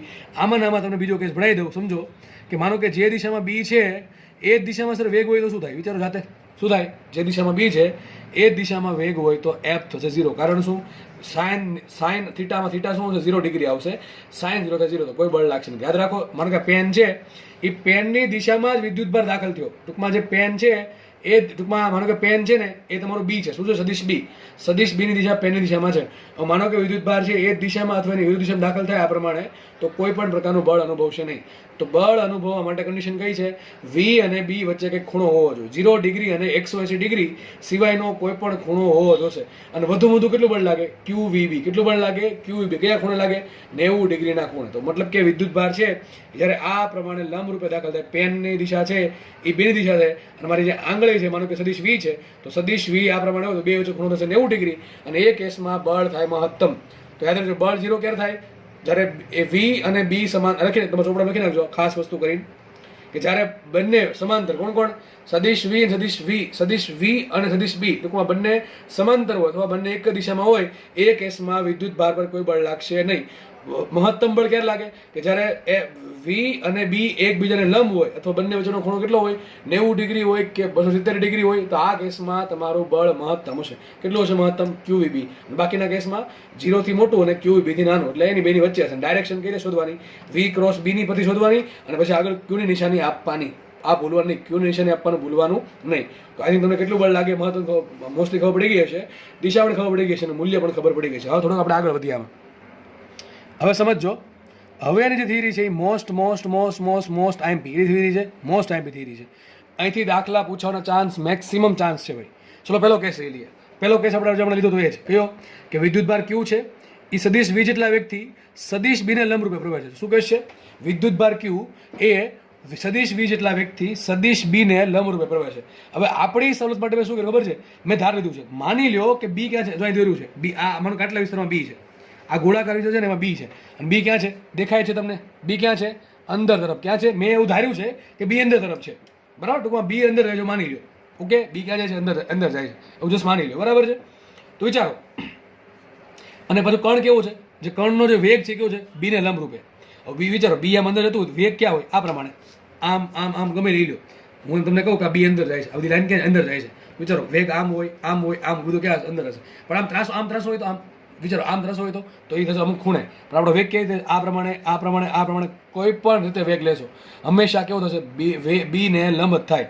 ખબર ન પડે થોડું વિચારીને જુઓ કે B ની બધી લાઈન ક્યાં જાય છે? અંદર જાય છે. મને કે તમારા આજે તમે જોવો છો અહીંથી આમ અંદર જાય છે, અને કણ આમ પસાર થયો કેવો ખૂણો બને? 90 ડિગ્રીનો. સીધી વાત છે, કોમન સેન્સની વાત છે, કોમન સેન્સની, બરાબર છે? કોમન સેન્સ થોડીક યુઝ કરશો તો ખબર પડી જશે હું શું કહું છું. તો માની લો કે B આ પ્રમાણે અંદર છે, અને માનો કે કોઈ વિદ્યુત ભાર છે, માનો કે વિદ્યુત ભાર Q લઈ લો. કેટલો વિદ્યુત ભાર છે? Q. એ Q વિદ્યુત ભાર ગતિ કરતો બિચારો એને આમ જવું હતું, વચ્ચે શું છે? આ ભાગમાંથી પસાર થવું પડશે. થશે કેવું જોઈએ? એની કેવી હાલત થાય તમે જોજો, વિચારજો, બરાબર છે? તો ધીમે ધીમે આવી જે Q વિદ્યુત ભાર છે ધીમે ધીમે V જેટલા વેગથી ધીમે ગતિ કરતો ક્યાં પહોંચો? આ સદિશ B. શું છે? આ સદિશ B ને અંદરના ભાગમાં પ્રવેશો, ટૂંકમાં ચુંબકીય ક્ષેત્ર ધરાવતા વિસ્તારમાં પહોંચી ગયો. હવે થશે શું? એ વિદ્યુત ભાર Q છે, ટૂંકમાં વિદ્યુત ભાર છે, પોતાની પાસે કંઈક વેગ છે, અને ચુંબકીય ક્ષેત્ર છે. ત્રણ વસ્તુ ભેગી થવી જોઈએ. શું થવી જોઈએ? QVB. તો જ બળ લાગશે. વિદ્યુત ભાર છે, ટૂંકમાં કણ વિદ્યુત ભારિત કણ છે, એની પાસે પોતાનો કંઈક વેગ છે, અને ચુંબકીય ક્ષેત્રવાળા વિસ્તારમાં દાખલ થાય છે, તો શું થશે? એના પર બળ લાગવાના ચાન્સીસ છે. મેં એમ કીધું ચાન્સીસ છે ભાઈ, ચાન્સ એટલા માટે છે કે થીટા પણ આમાં આવે છે. હમણાં જોયું આપણે, થીટા 0 હોય તો બળ લાગશે નહીં, એટલે ચાન્સીસ છે. હવે થીટા કેટલો હશે? જો 0 ડિગ્રી કરતાં અથવા 180 ડિગ્રી કરતાં કોઈ પણ ખૂણો હશે તો બળ 100% લાગશે. તો વિચારો, ચલો આપણા કેસમાં વેગ આમ છે, વિચારો, વેગ છે આ પેનની દિશામાં છે, ટૂંકમાં વેગ ક્યાં છે? આ પેજની દિશામાં. આ જે પેજ છે ને, પેજ એ પેજના સમતલમાં છે. B ક્યાં છે? પેજને લંબ છે. ક્યાં છે? પેજને લંબ. તો વિચારો, બે વચ્ચે ખૂણો કેટલો બન્યો? બે વચ્ચે ખૂણો બન્યો 90 ડિગ્રી, એટલે લખ્યું એ લંબ રૂપે, બરાબર છે? આ તમને જસ્ટ સમજાવવા માટે એક્ઝામ્પલ છે. એવું B અંદર જ હોય, B બહાર પણ હોઈ શકે, આમ પણ હોઈ શકે, આમ પણ હોઈ શકે, કોઈ પણ રીતે B હોઈ શકે. ટૂંકમાં 100 વાતની એક વાત, કણ ક્યાં દાખલ થાય છે? કણ દાખલ થાય છે B ને લંબ રૂપે. ક્યાં દાખલ થાય છે? B ને લંબ રૂપે. વિચારો, થશે શું? ધીમે ધીમે કણ આગળ આવ્યો, જેવો અહીં અંદર દાખલ થયો શું થાય? B ની અસર આવવા મળશે. B ની અસર આવે તો વિચારો આવું કંઈક આકૃતિ બનશે. જો મારું એક મિનિટ સમજો, તમે બે પેનથી મદદથી સમજાવું. માનો કે આ જે પેન છે ને, આ પેન બરાબર સિલ્વર કલરની, એ માની લો કે B છે. ક્યાં છે? B અંદર તરફ છે, અંદર તરફ જાય છે, અને વેગ આમ છે. સમજો, ખાસ ધ્યાનથી સમજો, બરાબર છે? આ પ્રમાણે ડાયાગ્રામ બનશે. આ B ક્યાં છે? અંદર છે. B અંદર છે, આમ અંદર જાય છે, અને આ જે પેન છે એ તમારો વેગ છે, બરાબર? કણનો વેગ છે આ પ્રમાણે. તો ચલો માની લઉં છું આ જેટલી બી થિયરી ભણાવું છું એમાં જસ્ટ ખાલી માની લો Q ધન છે. કેવો છે? ધન છે. બાકી દર વખતે તમને કેવું પડશે કે ડાયરેક્શન આવશે ને ડાયરેક્શન આવશે, એવું તમને કહી દઈશ, બરાબર છે? અત્યારે જસ્ટ માની લો કે Q કેવો ધન છે. ચલો તો આપણે ડાયરેક્શન શોધીએ. કોની? બળની દિશા જોજો. બળનું મૂલ્ય તમને મળી ગયું. બળનું મૂલ્ય શું આવશે? સદિશ F બરાબર Q × V ક્રોસ B, બરાબર છે? થીટા કેટલો છે? 90 ડિગ્રી. શું બળ કેટલો આવશે? QVB sin થીટા, એટલે કેટલો આવશે? QVB sin 90. કેટલો આવશે? બળનું મૂલ્ય આવશે QEB આપણે હમણાં જોઈએ એ પ્રમાણે. પણ મારે તમને શીખવાડ્યું છે, શું શીખવાડવું છે? મારે તમને શીખવાડવું છે કે બળની દિશા ક્યાં છે, બરાબર છે? એ શીખવાડવું. ચલો સમજો. તો ચલો બી અંદર તરફ છે, વેગ આમ છે, તો તમારે શું કરવાનું છે? શોધવાની કોની દિશા? V ક્રોસ B મળે તો બળ મળે. તો બધી આંગળી ક્યાં રાખશું? વિચારો, બધા લોકો આવું કરશે, બધી આંગળી પેન તરફ રાખશું. તો પેન આ પ્રમાણે છે, પેન આ પ્રમાણે, ટૂંકમાં વેગ જે દિશામાં હોય, વેગ આ દિશામાં, તો બધી આંગળી આપણે વેગ દિશામાં રાખશું અને ફેરવશું ક્યાં? એને બધી આંગળી આપણે ફેરવશું B ની દિશામાં. B ક્યાં છે? અંદર તરફ છે. ક્યાં છે? B અંદર તરફ. તો વિચારો, તમે આવું કરી શકો. તમારી બધી આંગળી છે આમ નીચે ફેરવો, ક્યાં આવશે? જો અંગૂઠો તમારો આ પ્રમાણે આવશે. અંગૂઠો ક્યાં આવશે? આમ આવશે. સમજો, ખાસ ફરીથી કહું છું, આ પેન છે અંદર જાય છે, ટૂંકમાં આ જે પેન છે શું બતાવે? અંદર તરફ જતું B દર્શાવે છે. અને આ જે પેન છે ઓરેન્જ કલરની, એ માનો કે વેગ છે. તો તમારી બધી આંગળી આ પ્રમાણે રાખો અને ફેરવો ક્યાં? અંદર B તરફ. તો તમારો અંગૂઠો આ બાજુ આવશે, જમણા હાથનો અંગૂઠો આ બાજુ આવશે. મતલબ શું થયો? કે જેવો આ કણ છે, વિદ્યુત ભારિત કણ, એ ધીમે ધીમે કરતો દાખલ થયો અંદર, જેવો બીમાં, એટલે શરૂઆતમાં વેગ ક્યાં છે? શરૂઆતમાં વેગ છે આ દિશામાં, બરાબર? શરૂઆતમાં વેગ આ દિશામાં હશે. જે વેગથી દાખલ થયો એ દિશામાં વેગ હશે. તો કણનો વેગ આ દિશામાં હશે અને થશે એવું કે ભાઈ વેગ આમ છે, B અંદર, અને બળ ક્યાં લાગશે? આ દિશામાં. યાદ કરો, અંગૂઠો આ પ્રમાણે આવ્યો હતો, તો અંગૂઠો બળ લાગશે આ પ્રમાણે. વિચારો, તો કણ છે, કણ એને જવું તું બિચારાને આ બાજુ, પણ એના પર શું લાગવા માંડ્યું? બળ લાગવા માંડ્યું. હવે બળ લાગે એટલે શું થાય? એ થોડોક ડિસ્ટ્રેક્ટ થાય. શું થાય? વિચલન પામે. શું પામે? વિચલન પામે. તો જે દિશામાં જતો હતો એ દિશામાં થોડુંક વિચલન પામશે. તો શું કરશે? ધીમે ધીમે વિચલન પામશે. મને કે અહીંયા પહોંચ્યો. તો થયું કેવું? વેગ ક્યાં છે? વેગ છે આ દિશામાં, સ્પર્શક આ દિશામાં છે. ચલો માનો કે વેગ આ પ્રમાણે છે, બરાબર? વેગ આમ થઈ ગયો, કારણ કે આ જે બળ જે ખેંચશે ને, આ બી શું કરે? બળ લગાડશે. બળ ક્યાં લાગશે? અંદર તરફ લાગે છે. તો ટૂંકમાં ખેંચાણો, ટૂંકમાં આ બાજુ ખેંચાણો થશે. એવું તમારો વેગ આ બાજુ, માનો કે વેગ આ બાજુ થઈ ગયો. બી તો ક્યાં? બી નીચે છે. વિચારો, તમારી આંગળી બધી ક્યાં રાખો? હવે રાખો ક્યાં? બધી આંગળી, તમારી બધી આંગળી રાખો આ ઓરેન્જ પેનની દિશામાં, બરાબર? આ પ્રમાણે. અને ફેરવો ક્યાં? અંદર તરફ ફેરવો. અંગૂઠો આવશે આ બાજુ. જો, તો વેગ આવશે હવે આ બાજુ. તો હવે આ બાજુ બળ લાગ્યું, તો થોડુંક હજી ખેંચાશે, તો પાછું કણી અહીંયા પહોંચી ગયો, તો પાછું વેગ અધર કામ થઈ ગયો છે. તો ક્યાં બળ લાગશે? આ બાજુ લાગશે. ટૂંકમાં પાછું ધીમે આ પ્રમાણે. ટૂંકમાં આ જે એનો વેગ છે, એ વેગ કેવો થઈ જશે ખબર છે? વેગ થઈ જશે સ્પર્શકની દિશામાં, અને બળ ક્યાં લાગશે? બળ લાગશે કેન્દ્ર તરફ. ક્યાં લાગશે? બળ કેન્દ્ર તરફ લાગશે. અને આ પ્રકારની ગતિ કરતા કણ કરશે વર્તુળાકાર ગતિ. કેવી ગતિ? નિયમિત વર્તુળાકાર ગતિ. નિયમિત વર્તુળાકાર ગતિ. મેં તમને રીઝન આપ્યું, કારણ સહિત સમજાવું કેમ નિયમિત વર્તુળાકાર ગતિ કરે છે. કારણ કે કણ પર જે બળ લાગે છે, બળના કારણે વેગ બદલાશે, વેગના કારણે પાછું બળ બદલાશે, પાછી વેગ બદલાડો, પાછું બળ બદલાડો, પાછું વેગ બદલાડો, પાછું બળ બદલાડો, આવું ચાલા કરશે અને સંપૂર્ણ રાઉન્ડ ફેરા કરશે. બરાબર છે? તો આ કેસમાં કણ કેવી ગતિ કરશે? નિયમિત વર્તુળાકાર ગતિ કરે. તમને ખબર છે, નિયમિત વર્તુળાકાર ગતિમાં કણના વેગનું મૂલ્ય v કેવું હોય? અચળ. કેવું હોય? કણના વેગનું મૂલ્ય અચળ હશે. તો જો સાઈડમાં દોર્યું છે, જેટલું કામનું રૂપ દોર્યું છે, આ ભાગ કાઢીને અહીં દોરી નાખ્યું છે, તો મતલબ કે જે કણ હતો શરૂઆતમાં ધરો કે v વેગથી દાખલ થયો, અને v વેગથી દાખલ થયો, b ક્યાં અંદર છે, તો બળ લાગશે F. થોડોક આગળ વધ્યો, બળના કારણે થોડોક અંદર ખેંચાણો, તો હવે વેગ થઈ જશે આ બાજુ. બરાબર છે? ટૂંકમાં આ પ્રમાણે બળ લાગ્યા જ કરશે. દરેક પોઈન્ટ પર બળ લાગશે. તો બળ ક્યાં લાગશે? કેન્દ્ર તરફ. ક્યાં લાગશે બળ?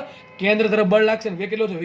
અને આના કારણે શું કરશે? કણ નિયમિત વર્તુળાકાર ગતિ કરે. તમને ખબર છે, નિયમિત વર્તુળાકાર ગતિ કરતા પદાર્થ માટે વેગનું મૂલ્ય, એટલે ઝડપ કેવી હોય? દરેક જગ્યાએ સરખી હશે.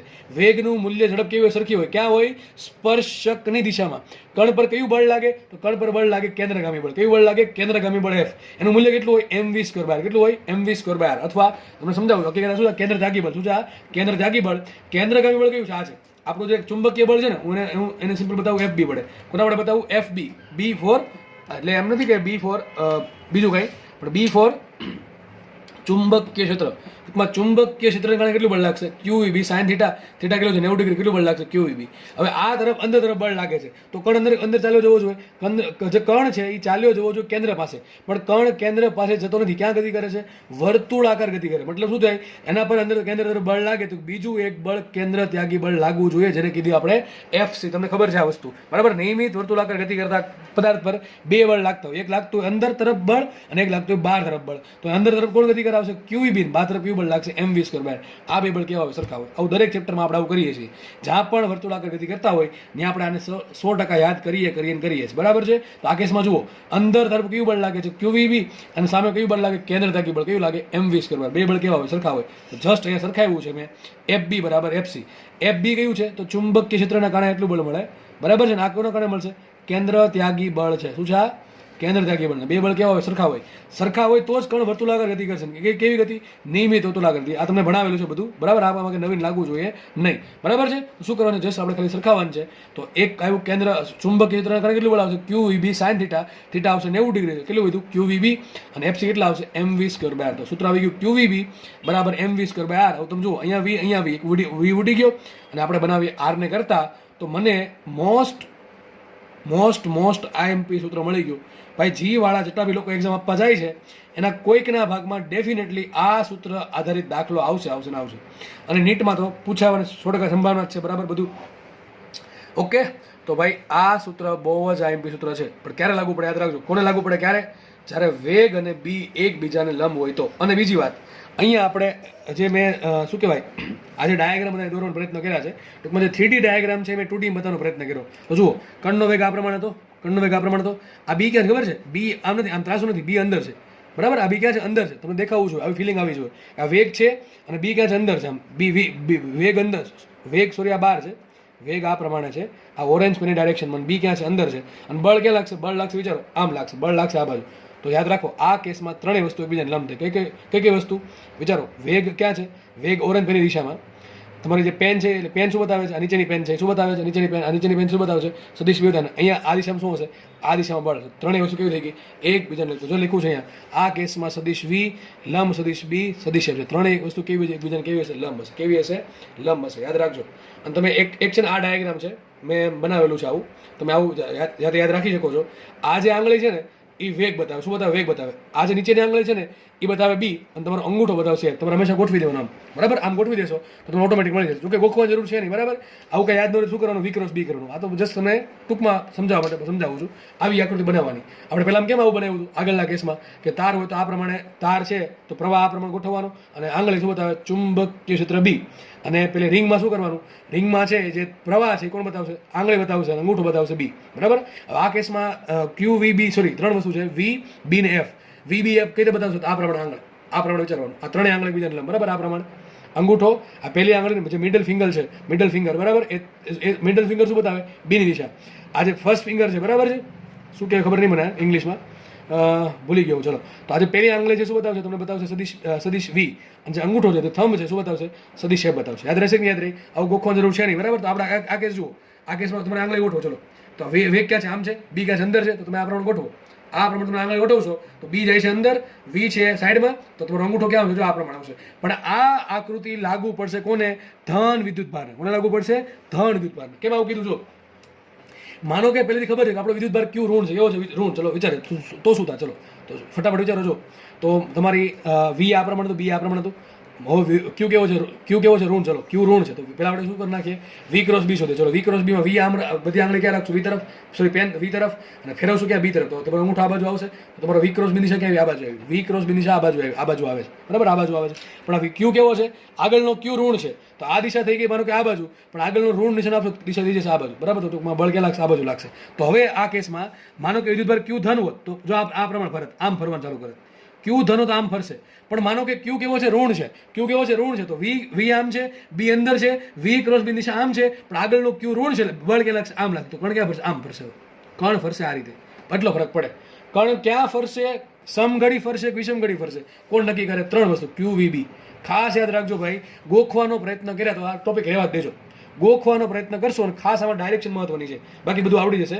ડાયરેક્શન ગોખવાનો પ્રયત્ન કરશો તો તમારા માર્ક્સ 100% રહેશે આમાં, બરાબર છે. તો સીધી વાત છે કે વી આ પ્રમાણે છે, વી આ પ્રમાણે છે, બી અંદર છે, તો વી ક્રોસ બી આવશે ઉપર, અને જો ક્યુ ધન હશે તો કણ આ પ્રમાણે ફરશે, આ ઉપર તરફ ફરશે, બરાબર. અને કઈ દિશામાં? વિષમઘડી. ક્યાં ફરશે? વિષમઘડી દિશામાં. અને માનો કે ક્યુ પોતે કેવો છે? ઋણ છે, તો શું થાય? વી આમ છે, બી અંદર છે, તો વી ક્રોસ બી આવશે આ બાજુ, પણ ક્યુની ઋણ નિશાને આપશું તો બળ લાગશે આ બાજુ, બરાબર છે. ટૂંકમાં યાદ રાખો, બળ આમ આ બાજુ આવ્યું, ટૂંકમાં બળ છે ને કેન્દ્રગામી બળ છે. શું બળ કેવું બળ છે? કેન્દ્રગામી બળ. તો વિચારો, બળ આમ બળ ઉપર આવ્યું મતલબ શું થાય? કેન્દ્ર ઉપર છે તો કણ આમ ભરે. માનો કે બળ નીચે આવ્યું મતલબ કેન્દ્ર કે નીચે તો કણ આમ ભરે. ગોખવા નથી, આમ યાદ રાખવાનું છે. માનો કે બળ આ પ્રમાણે તમારે બળ આ પ્રમાણે આવે છે મતલબ શું થાય? કેન્દ્ર અહીંયા છે, કણ ક્યાં ફરશે? કણ આમ ફરશે. માનો કે બળ છે તમારું આ પ્રમાણે આવે છે તો કેન્દ્ર ક્યાં છે? બળ શું બતાવે? સોરી, બળ શું બતાવે? કેન્દ્ર બતાવે. તો કેન્દ્ર અહીંયા છે, કણ આ પ્રમાણે ફરશે. આવડે કે ન આવડે? એવું આરામથી આવડે. તો જો અહીંયા બળ ક્યાં છે? ઉપર તરફ છે, તો ઉપર તરફ કેન્દ્ર છે, તો કણ આ પ્રમાણે પડશે. બળ ક્યાં? બળનું તીર શું બતાવે? ટૂંકમાં યાદ રાખો, બળ કયું બળ છે? આ કેન્દ્રગામી બળ કહેવાય. શું બતાવે? કેન્દ્રગામી બળ. અને કેન્દ્રગામી બળની દિશા ક્યાં હોય? કેન્દ્ર તરફ હોય. ટૂંકમાં જે બળની દિશા છે એ જ કેન્દ્રની દિશા છે. તો કેન્દ્ર મળે તો તમને વર્તુળ મળે કે ન મળે? આરામથી મળે. તો યાદ રાખો, જો આ કેસ આપણે જે કેસ ધાર્યો છે એ કેસમાં ક્યુ ધન હોત તો કણ આ પ્રમાણે ફરત, અને જો ક્યુ ઋણ હોત તો કણ નીચે તરફ ફરત. બે કેસમાં ફરશે કેવું? વર્તુળ આગળ. કેવું ફરશે? વર્તુળાકાર. આઈ થિંક તમને થિયરી સમજ પડવી જોઈએ, બરાબર છે. આ શું બતાવ્યું છે કે વેગ આમ છે, બળ ઉપર તરફ છે ને બી ક્યાં છે અંદર તરફ છે, બી ક્યાં છે અંદર તરફ છે બતાવે છે, બરાબર. આ સમજ ન પડે તો આ 3D ને 2D માં દોર્યું છે મેં. આ બધા ખૂણા કેટલા છે? 90 ડિગ્રીના. કેટલા ખૂણા છે? 90 ડિગ્રીના ખૂણા છે. આઈ થિંક તમને સૂત્ર મહત્વનું છે, યાદ રહી ગયું છે. અને આ કેસમાં બળ કેમ લાગશે, કઈ રીતે લાગશે, કઈ દિશામાં લાગશે, અને કણ શું કામ વર્તુળાકાર ગતિ કરે છે, તમને એટલી આઈડિયા આવી જવો જોઈએ. અને કણ ક્યારે ઉપર ફરે, કણ ક્યારે નીચે ફરે, એ તમને બધી ખબર પડવી જોઈએ. સૂત્ર આપણે કયું મળી ગયું? MV બરાબર MV/QB. ફરજિયાત યાદ રાખવાનું. સૂત્ર શું આવશે? આર શું આપે? આર શું આપે ખબર? આજે તમે જે વર્તુળાકાર માર્ગ છે ને ત્રિજ્યા આપે. શું આપે? કહેવાનું રહી ગયું મને. શું છે આમાં? આર શું છે? વર્તુળાકાર માર્ગની ત્રિજ્યા. ટૂંકમાં કણ છે એ અંદર દાખલ થયો, એના પર બળ લાગશે. બળ કેવું છે? કેન્દ્રગામી બળ. કેન્દ્રગામી બળના કારણે શું થાય? કણ વર્તુળાકાર ગતિ કરે, અને વર્તુળાકાર ગતિ કરીને જે વર્તુળાકાર માર્ગ બનાવશે એ વર્તુળાકાર માર્ગની ત્રિજ્યા કેટલી હશે? R = MV/QB. હવે આપણે આ સૂત્રને થોડુંક આગળ વધારીએ તો જુઓ, આ આપણો વર્તુળાકાર માર્ગ. અમે છે ને જેટલું કામનું દોર્યું છે, આ આપણો વર્તુળાકાર માર્ગ છે. કણનો વેગ ક્યાં છે? યાદ રાખો. તમારે શું કરવાનું? ટૂંકમાં આ ગતિ કઈ છે? નિયમિત વર્તુળાકાર ગતિ. કઈ છે? નિયમિત વર્તુળાકાર ગતિ. તેમાં વેગ ક્યાં છે? સ્પર્શકની દિશામાં. કણ પર કયું બળ લાગતું હોય? કણ પર બળ લાગતું હોય કેન્દ્રગામી બળ કયું લાગશે? કેન્દ્રગામી બળ લાગશે FB, અને બહાર લાગશે કેન્દ્ર ત્યાગી બળ કયું? FC. બે કેવા હોય? સરખા હોય. અને એને બેને સરખા સૂત્ર શું લેવા આપણે? R બરાબર MV/QB. શું લેવા? R બરાબર MV/QB. આટલી ખબર પડી ગઈ? તમને પ્રશ્ન પૂછાય કે આમાં કેન્દ્રગામી પ્રવેગ કેટલો? તો શું આવશે? V²/R. કેટલો હોય? V²/R. ટૂંકમાં એમ કાઢી નાખો તમને શું મળે? પ્રવેગ મળે. સીધી વાત છે. બળના સૂત્રમાંથી તમે દળ કાઢી નાખો તમને શું મળે? કેન્દ્રગામી પ્રવેગ મળે. એમાં કઈ ગોખોની વાત છે નહીં. તો વિચારો, આના પરથી મેં સૂત્ર સાબિત શું કર્યું? R બરાબર MV/QB. પરંતુ કણનો વેગ કેટલો? V. કણનું દળ કેટલું? M. તો MV શું કહેવાય? વેગમાન કહેવાય. શું કહેવાય? વેગમાન. તો લખવું છે અહીંયા P બરાબર MV બરાબર વેગમાન. શું કહેવાય? P બરાબર MV બરાબર વેગમાન. તો આ કેસમાં શું કર્યું ખબર છે? MV બરાબર શું મૂક્યું? P મૂક્યું. શું મૂક્યું? P શું છે? લખી દઉં છું. P છે વેગમાન. શું છે? P વેગમાન. આવી સેમ વસ્તુ તમને યાદ હશે. ક્યાં કીધી આપણે? યાદ કરો. દ બ્રોગલી તરંગ લંબાઈ. બરાબર છે. દ્રવ્યમાન અને વિકિરણનો દ્વૈત સ્વભાવ. તમને ચેપ્ટર યાદ હોવું જોઈએ. ત્યાં તમને બ્રોગલી તરંગ લંબાઈ સમજાવી હતી, અને ત્યાં મેં એમ કીધું હતું કે સૂત્ર મોસ્ટ આઈમ્પી છે. ત્યાં પણ આવા દળના, વેગના, વેગમાનના, ગતિ ઉર્જાના અને કોના વોલ્ટેજના સૂત્ર ભણાવ્યા હતા. સેમ ટુ સેમ સૂત્ર આવા જ કંઈક હતા.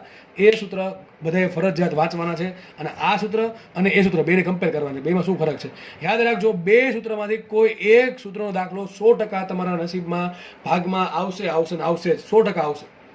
બરાબર. કારણ કે એ ટોપિક આ MP છે. મેં ત્યાં એવું કીધું હતું મોસ્ટ MP. અહીંયા પણ કહું છું મોસ્ટ MP. બરાબર. આ ટોપિક બહુ MP છે, અને આમાંથી દાખલો તમારા ભાગમાં 100% આવી શકે ને આવી શકે. બરાબર છે. તો ખાસ યાદ રાખજો. ચલો આપણે આગળ વધીએ. અત્યારે MV બરાબર શું હતું? P હતું. P શું છે? વેગમાન છે. બરાબર. તો લખી નાખો P બરાબર P/QB. તો R બરાબર આવું પણ લખાય P/QB. આવું ક્યારે વાપરશું? તમને વેગ બનાવ્યું તો આ વાપરવાનું. જ્યારે તમને વેગ આપે સૂત્ર શું વાપરીશું? MV/QB. જ્યારે મને વેગમાન આપે સૂત્ર વાપરીશ P/QB. અને તમને ખબર છે આ ટાઈપના દાખલામાં શું કરે? ગુણોત્તર પૂછે. શું પૂછે? ગુણોત્તર. કે ભાઈ એક આલ્ફા કણ છે ને એક પ્રોટોન છે. એક આલ્ફા કણ છે અને એક પ્રોટોન છે, અને બંનેનું વેગમાન સરખું છે. બંનેનું વેગમાન સરખું છે અને બંને માટે B સરખું છે. તો બંનેની ત્રિજ્યાનો ગુણોત્તર શોધો.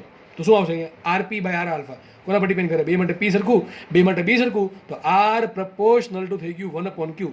જેનો વિદ્યુત ભાર મોટો એને R નાનું. બરાબર. હવે મને તમને આ દાખલો એમ પૂછી નાખીએ કે આલ્ફા કણ છે ને પ્રોટોન કણ છે, બેના વેગ સરખા છે. તો વેગ સરખા છે તો હું આ સૂત્ર વાપરીશ, આ વાપરીશ વેગવાળું. તો તમને ખબર છે આવી સેમ વસ્તુ મેં દ બ્રોગલી તરંગ લંબાઈમાં શીખવાડેલી છે. બરાબર. દત્તમાં કે ક્યારે સૂત્ર ક્યારે વાપરવું, કયું સૂત્ર ક્યારે વાપરવું તમને ખબર પડવી જોઈએ. લેમડાનું એ પણ ત્યારે કીધું તું. જ્યારે વેગ આપે તો V વાળું, વેગમાન આપે તો P વાળું. અને તમને ખબર છે હવે વેગમાન આવી ગયું, દળ આવી ગયું, વેગ આવી ગયું, તો ત્રીજી વસ્તુ આવે કઈ? ગતિ ઉર્જા. તમને ખબર છે સૂત્ર શું આવે ગતિ ઉર્જાનું? ½ MV² અથવા કયું આવે? K બરાબર શું આવશે? M વડે ગુણો M વડે ભાંગો. શું થશે? P²/2M. આ બધી તમને ખબર હોવી જોઈએ. તો P² બરાબર શું આવશે? Twice MK. અને P બરાબર શું આવે? √2MK. આ બધું તમને ખબર જ હશે એવું માનું છું. તો આપણે કામ કરીએ. આ જે સૂત્ર છે એમાં P બરાબર શું લખી નાખું? √2MK. સેમ વસ્તુ લખી છે. P²/2M બરાબર K. તો P બરાબર શું આવશે? √2MK. તો સેમ સૂત્ર અહીં મૂકી દઉં છું.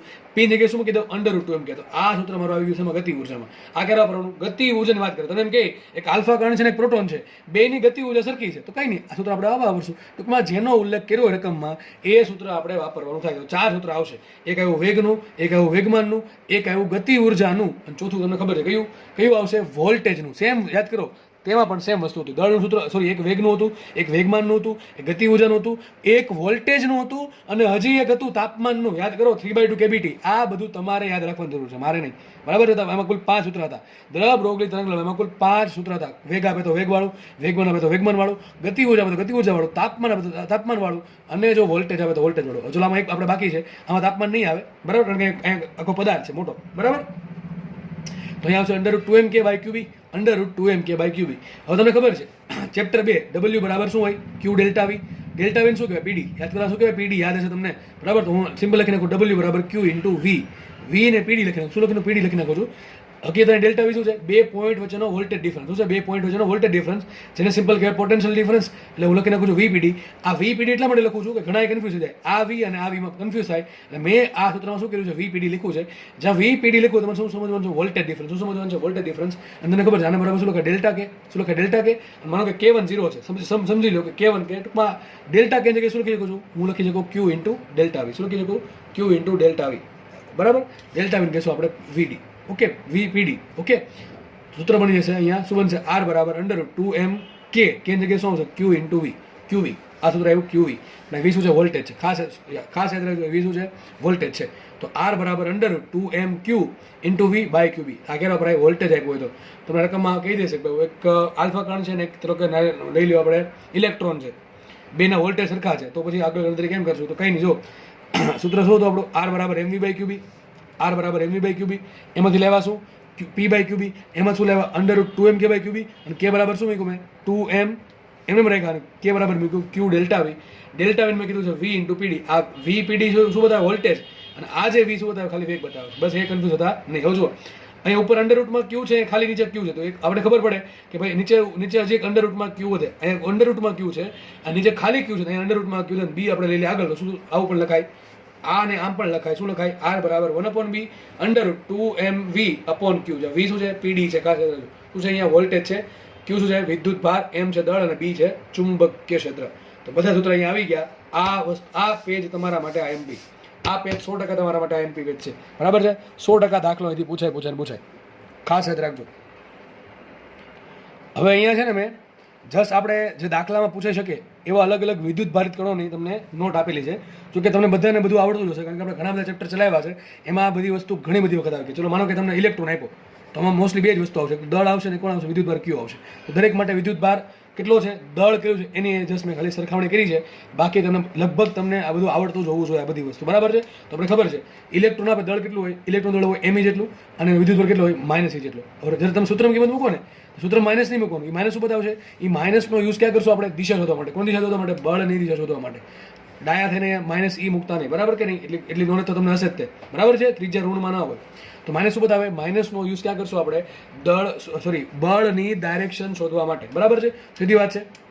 અને સીધી વાત છે કે ભાઈ ઇલેક્ટ્રોન જે ઋણ છે, તો જે દિશામાં ધન વિદ્યુતભાર પર બળ લાગતું હશે એની વિરુદ્ધ દિશામાં બળ લાગશે. જેમ કે માનો કે ધન વિદ્યુતભાર કણ પ્રોટોન છે, એક પ્રોટોન છે અને એક ઇલેક્ટ્રોન છે, બરાબર છે? તો પ્રોટોન પર જે દિશામાં બળ લાગશે એની કરતાં વિરુદ્ધ દિશામાં બળ લાગશે. હમણાં જોયું આપણે કે ભાઈ કણ ધન વિદ્યુતભારિત આમ ગતિ કરે તો ઋણ વિદ્યુતભારિત આમ ગતિ કરતો હતો, બરાબર છે? એનું કારણ આ છે કે એના માઇનસ છે, એના કારણે બળ વિરુદ્ધ દિશામાં લાગે. આગળ લઈ લઈએ આપણે પ્રોટોન. ચલો પ્રોટોન માટે ખબર છે તમને? પ્રોટોનનું દળ કેટલું? MP હોય અને વિદ્યુતભાર કેટલો હોય? +E હોય. તો m/Q કેટલા આવશે? MP/E. અને સૂત્ર શું આવશે? R બરાબર me/Q. આ બધી તમને ખબર છે. આલ્ફા માટે દળ કેટલું હોય? 4mp, બરાબર? આલ્ફા શું છે? હિલિયમ ન્યુક્લિયસ He+2, બરાબર કે નહીં? He+2, સોરી અહીંયા આવશે 2, અહીંયા 4 આવશે ને? ઓકે, He2+4, બરાબર છે કે નહીં? ઓકે, તો અહીંયા ટૂંકમાં ધન આયન છે. શું છે? ધન આયન છે. હિલિયમ ન્યુક્લિયસને શું કહેવાય? હિલિયમ ન્યુક્લિયસને આલ્ફા કણ કહેવાય. ઇલેક્ટ્રોન આવે નહીં તો આલ્ફા કણનું દળ તમને ખબર છે કેટલું હોય? 4mp. વિદ્યુત કેટલો? +2. ચલો આગળ વધીએ. આ તો તમને યાદ જ હોવું જોઈએ. Hydrogen ion. શું કીધું છે મેં? હાઇડ્રોજન આયનની વાત કરું છું. હવે આપણે સિમ્પલ ચલાન લખું 1H1. આ શું છે? હાઇડ્રોજન છે. માનો કે આયન છે તો ઇલેક્ટ્રોન તો હશે નહીં, તો ઇલેક્ટ્રોન 0 હશે. હવે હાઇડ્રોજનમાં શું હોય તો તમને ખબર છે? એક પ્રોટોન હોય, 0 ન્યુટ્રોન હોય. તો વિચારો આમાં દળ કેટલું થાય? તો આમાં એક પ્રોટોન છે, 0 ન્યુટ્રોન છે. ઇલેક્ટ્રોન તો છે જ નહીં, કારણ કે મેં આયન કીધું એટલા માટે. આયન કહું તો ઇલેક્ટ્રોન નહીં હોય, બરાબર? તો વિધું શું? એક પ્રોટોન ને 0 ન્યુટ્રોન. તો એક પ્રોટોન અને 0 ન્યુટ્રોનનું દળ કેટલું? પ્રોટોન એક જ છે તો દળ શું આવશે? દળ બરાબર આવશે Me, અને વિદ્યુતભાર શું આવશે? Q બરાબર +E, બરાબર? માનો કે હું તમને એમ કહું ડ્યુટેરોન આયન. શું કહું છું? ડ્યુટેરોન આયન. તો હાઇડ્રોજનમાં ડ્યુટેરોનમાં શું છે?